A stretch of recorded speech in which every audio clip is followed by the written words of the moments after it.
as we continue to chronicle the 2012 vintage and its development at Jeff Morris's Glenora Farms. Ian Barry and I once again visited the vineyards to see how the vines were developing, receive an update as to what work was being done, and witness firsthand the development of the grapes that will go into our premium wines at Villa Bellangelo. Today we visited Jeff's Pinot Noir vineyards and spent some time looking at some of his Cabernet Franc as well. We discussed summer pruning, leaf pulling, and witnessed the first signs of veraison.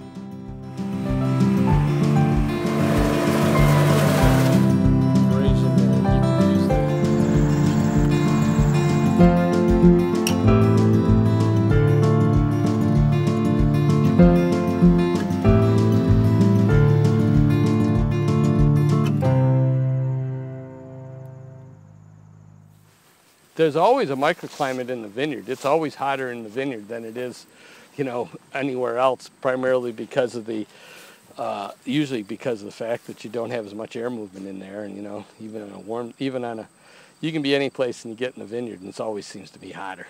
Yeah. And for that matter, it's hotter right in the true microclimate is right here.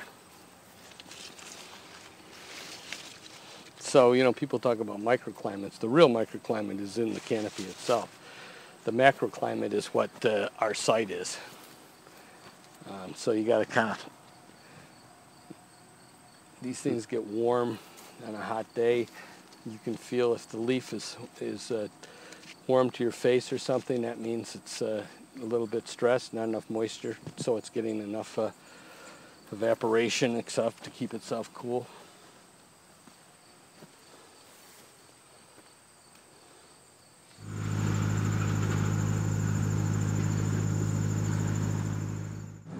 Jeff, what's the main difference between a summer prune and a leaf pull? Summer pruner, you'll see, is running out here. It literally is just a box, three-sided box that's got high-speed, real razor-sharp blades, like rotary blades, like you'd have a lawnmower, but they're short and fast, and they're cutting the sides and the top off. A leaf puller is a machine that just goes into the fruit zone. And it's got, ours is a binger, which means it's got a fan that sucks the leaves into two rolling nips, rubber rolls. And so the concept is you suck the leaf and not the fruit, because the leaf is low density, and you suck that in, and the rollers pull the leaf off. And so one is taking the canopy and bringing it two-dimensional. And then the leaf puller concentrates just leaves on the fruit zone. So you're really only working on the very fruit zone.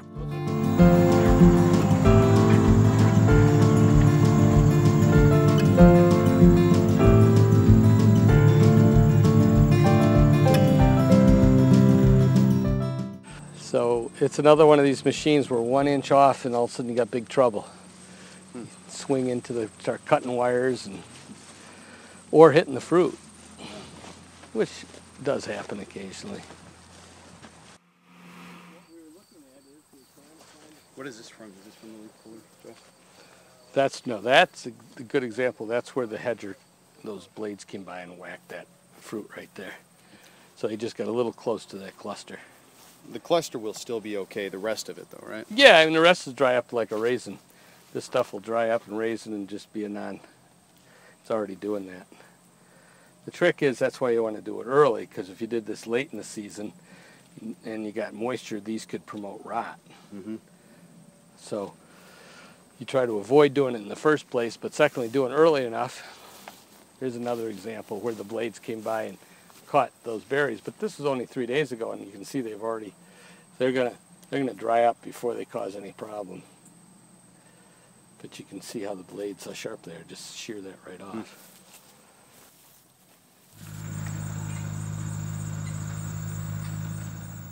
Yeah, so what we do here is that every other row, first we came in and we killed the row middles with herbicide. And our practice is we rotate every other year. So this year, these rows were tilled. Last year, these were tilled, and we plant rye in here. The other thing that we do is that when we prune, like this year when we prune, we'll pull the brush into this row middle, okay? And last year we pulled the brush into this row middle, so another big advantage is you're taking and burying all that. You can see all the wood that's starting to be cut up and buried. Even though we come through and chop, there's a lot of residual. And that wood can be harbor other pests, particularly the grape cane borer. The grape cane borer is an insect that winters over in old wood. So you get rid of the wood, you get rid of their habitat, and it's a natural way to keep them under control. We try to do everything sustainable and natural as possible to minimize any the spray requirements. The other thing, of course, is that you're freshening up the soil, meaning that you're burying your organic matter, you're opening up your structure so your roots can be oxygenated, etc., and you build organic matter that way. And because we plant them in rye, the rye itself acts as a self-nitrogen fixator, so it fixates nitrogen in the soil, and it also chokes out your weeds. So it has numerous advantages of doing it. Now, not everybody does it, but we feel it's important if you're going to be producing the premium fruit that we produce here.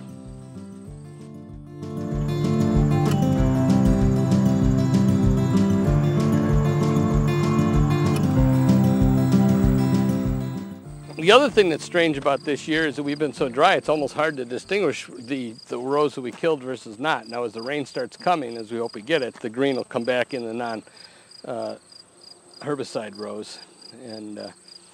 But the other reason you do it is, of course, is that when you till it up, the persistent weeds like, the big one would be the problems with ragweeds, and dandelions, which are deep-rooted, they don't re-root, so you really are. It's part of the weed control process too. And really, right now, it's all about taking out competition. So if I can minimize the competition amongst the vineyard for moisture, it just puts us in a better position to weather the conditions that Mother Nature's given us. So.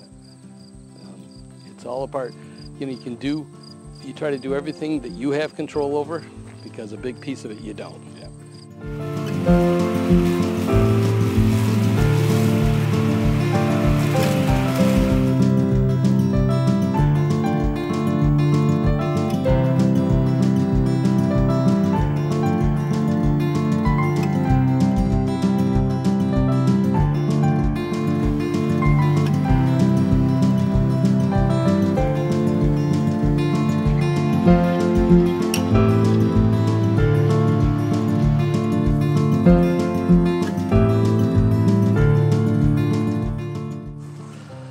But that's the beginning of veraison right there. You can see the color change.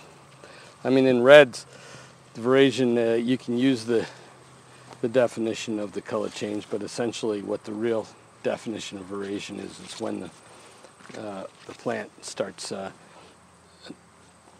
creating sugar and developing sugar in the. So I don't know. I don't know what's the technical term. Once you go past 5 to 7% bricks or something like that, you're moving the veraison. Veraison is just a different stage in the development, and it's one that's easy to detect in the reds because they go from a green to a red berry, and it's something you detect through bricks analysis in the whites. Whites start getting softer at veraison too. They do. They're less like marbles, and there's a little give to them. Right. Even if they're not changing color.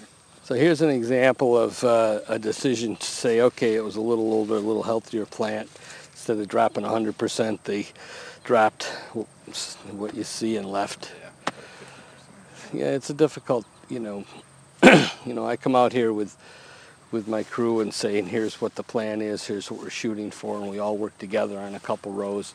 But at the end, it's, trying to all get on the same page is the trick.